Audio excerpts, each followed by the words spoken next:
March podcast from the Pell Center. I'm Jim Ludis, Executive Director. Our guest this month is Jonathan Morgenstein, an adjunct fellow here who's living and working now in Jerusalem, where he heads an organization called Empowerment Solar. Jonathan, thank you for being here. Tell us a little bit about what you're doing. Thanks again for having me on. It's an idea that I've been kind of working on for over 10 years, and it's pretty basic in that sustainable energy sources are the basis of any successful economy. And what we're doing is we're designing and installing distributed solar electric systems for Palestinian businesses in the West Bank, and ideally eventually expanding to residences and then across the region, Tunisia, Jordan, and who knows, 15 years down the road, Libya and Syria, ideally. So when you say distributed solar, what does that mean? Well, there's generally two kinds of things that people think of when they think of solar. Either huge fields of thousands of solar panels or rooftop solar. And both obviously are fantastic for the environment and global climate change.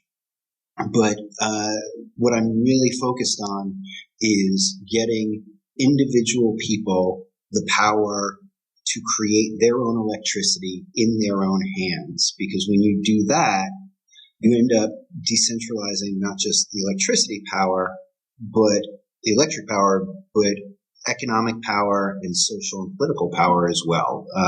If you as a company are no longer dependent on the large electricity conglomerate or a government or whether it's your government or the fact that Palestinians buy 99% of their electricity from the Israeli government institutions, those individual consumers, the solar consumers, now are kind of free to pursue their economic pursuits in a much more independent fashion. So you said you've been working on this project for 7 years now. Where did the inspiration come from? What brought you here? It's a long story, so I'll try and make it short. It's as long as, I guess, the 11 years, 12 years.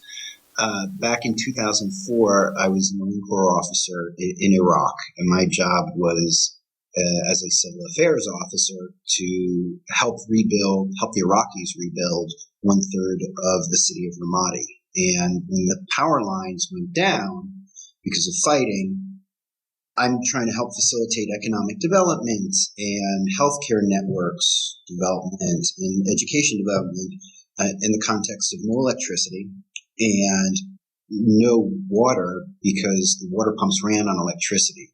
And so you have those struggles, plus in addition to the politically driven insurgency and violence, you now had criminal violence spawned by black markets growing up around generators, fuel, and even water. And healthcare problems because people would go to the river, to the Euphrates River, to drink the toxic water out of the Euphrates River because they couldn't get water from the water pumps anymore. So I began thinking that with the unlimited sun in the Middle East, there might be a better way to get people the energy they needed to get their lives back on track. And so I've been kind of ruminating on that idea in the intervening 10 to 11 years, and finally settled in the West Bank, and hopefully getting it started here, but to expand across the region and help the people of the region kind of build a better future. So, Jonathan, why start in the West Bank? I think it probably seems like to a lot of American audiences that there would have to be easier places to get this started. A few things. One is I think it was Kennedy, right, who said, we don't go to the moon because it's easy. We go to the moon because it's hard. And I guess to paraphrase a friend of Kennedy's, if you can make it here, you can make it anywhere. And the reality is that having spent the intervening 10, 12 years in human rights and foreign policy, national security policy. When you improve Palestinian lives, you have greater exponential impact in improving the stability and security of the world than I would say kind of improving the lives of just about anyone anywhere else, because the problems and challenges involved in the West Bank and the Israeli-Palestinian conflict is one that bleeds into a million different other venues in the security space and the kind of peace and stability space. So, what are the challenges that you've had to face in these 11 years? I'm sure it's not a straight line of development. What are the obstacles you've had to overcome in that time frame? But one of the questions that I get often asked is, why you? And a friend of mine who's at the State Department, when I first we were sitting around a campfire about 6-7 years ago, and I started talking about this idea. She asked, "Are you a lawyer?" I said, "No." And she said, "Do you know finance or business?" I said, "No." She said, "Are you an engineer?" I said, "No." And she said, "What exactly do you bring to this?" And I said, "I have the idea." But more than the idea, I've spent the intervening time doing conflict mitigation training programs in war zones on 5 continents. I've worked as a civilian in the Department of Defense. I've worked in the United States Senate, and I've developed an ability to navigate extremely sensitive political dynamics. And my ability to operate as equally comfortably with Palestinians as well as with Israelis and build relationships across divides means that I can accomplish things that others have struggled to do. So moderating when I use the word Palestine or Israel or who to address and how to address them and when do you back off and when do you lean in. All of these things are not easy to understand or to figure out, and I've kind of stubbed my toe a couple of times in terms of rubbing some of the people the wrong way. But having built enough bridges and relationships with other people, they've helped me kind of repair the mistakes I've made along the way. So, Empowerment Solar is a nonprofit corporation, and no, actually, it's a for-profit. I did consider a nonprofit because the drive behind this wasn't I'm going to go out and make millions of dollars.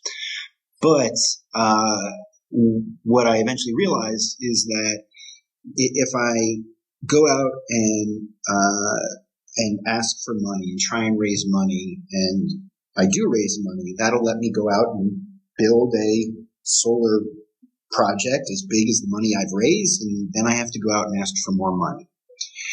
If it's a market-driven for-profit corporation, I can go out, find investors, and use that to bring benefit to the people on the ground. And I mean, it's been documented through painstaking years of international development that people value stuff much more when they have a stake in its success, when they have something invested. So if I was just giving these systems to somebody, chances are they won't value it as much. So we're selling it to them, but in a way that actually saves them money. So we are going to be installing these systems for, I don't know, let's say a hotel. And basically the hotel is going to be paying less on its electricity bills than they're paying today. But instead of paying to the electric company, they're paying to the bank. And that's how they pay it off. So they save money.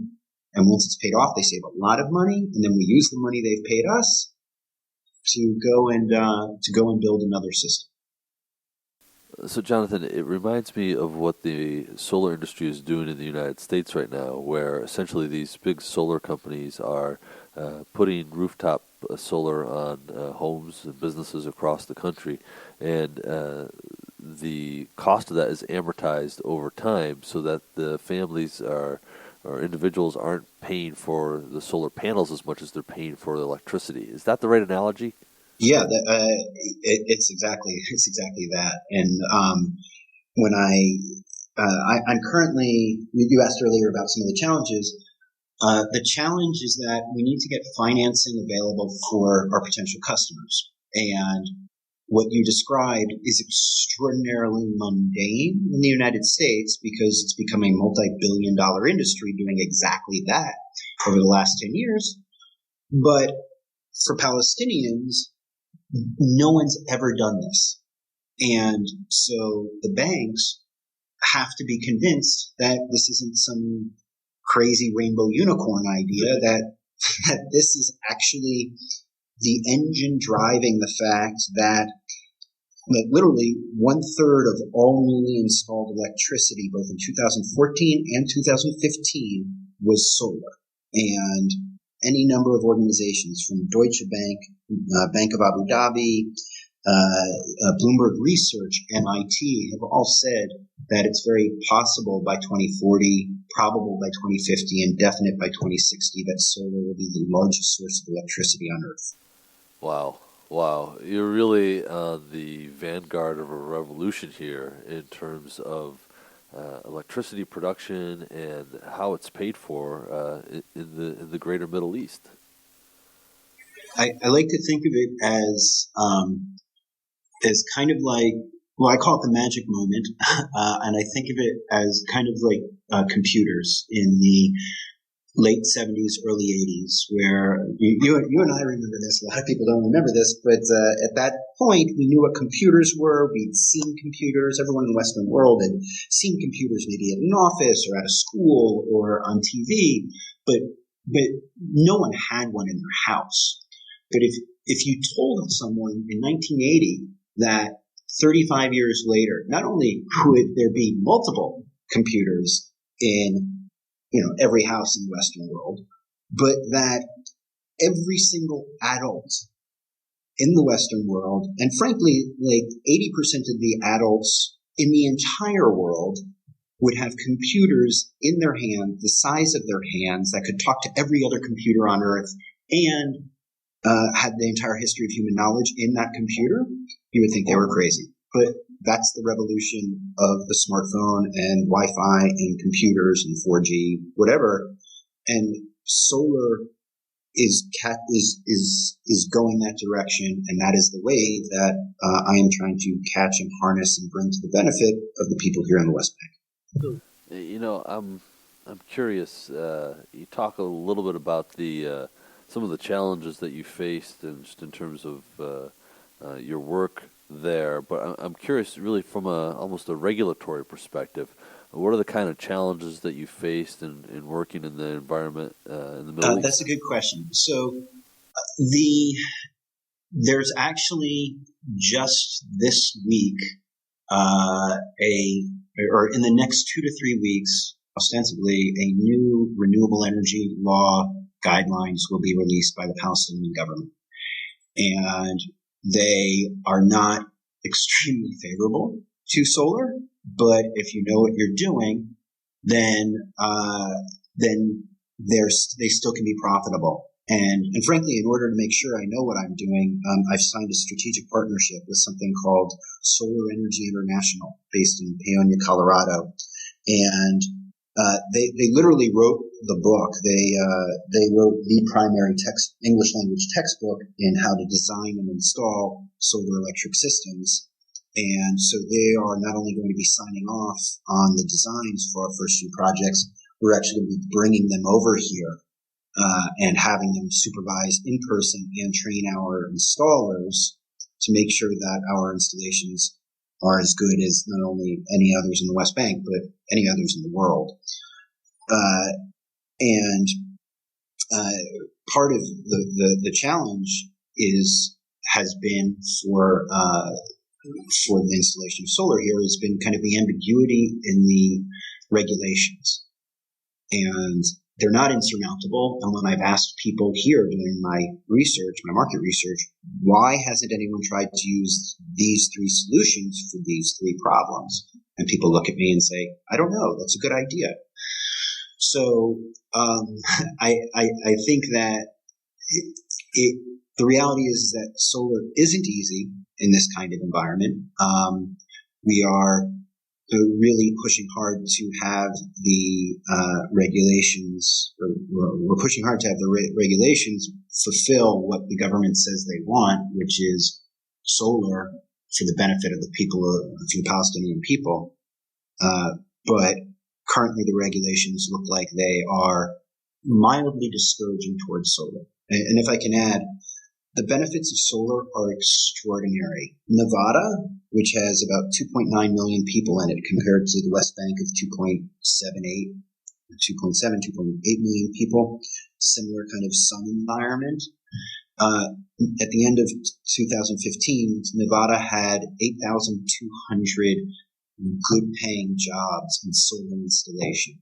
And there's probably like 20 in the West Bank today.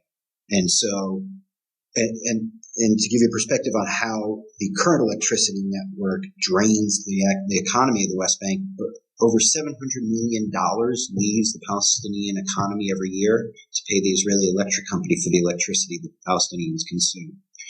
So think of all the jobs that would be created and the reductions in tension and the power cake that does exist if you had literally thousands and thousands of unemployed but qualified, or underemployed but qualified people engaged in this kind of pursuit.